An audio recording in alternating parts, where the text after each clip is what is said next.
என் மனசுக்குள்ள இருந்து ஒரு வார்த்தை வந்தது.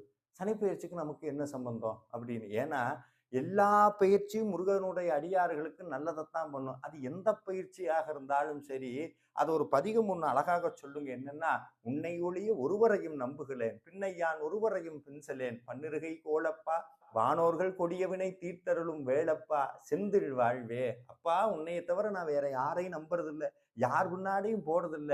12 கையோட அழகாக இருக்கிற முருகப்பெருமானே, உன்னை விட்டு நான் யார்ட்ட போறது? நீ திருச்செந்தூருக்கு மட்டும் வாழ்வு இல்ல. எனக்கும் நீதாயா வாழ்வு. உன்னை விட்டா வேற யாரு? எனக்கு நீயே வாழ்க்கையா வந்ததுக்கு அப்புறம் எந்த விதமான பயிற்சியும் என்னை எதுவும் செய்யாது. 9 நவக்கிரகம், 27 நட்சத்திரம் எத்தனை கூடி எனக்கு தீமை செய்யணும்னு நினைச்சாலும், எனக்கு முன்னாடி வேலும் மயிலும் நிக்கும்போது, எதுவும் செய்துவிட முடியாதுங்கிற அந்த மிகப்பெரும் உண்மை என்னுடைய ரத்தத்தோடு கலந்து ஓடிக்கொண்டிருக்கிறதுங்கிற அந்த பெரும் உண்மை எனக்கு இன்று புலப்பட்டது. நன்றி.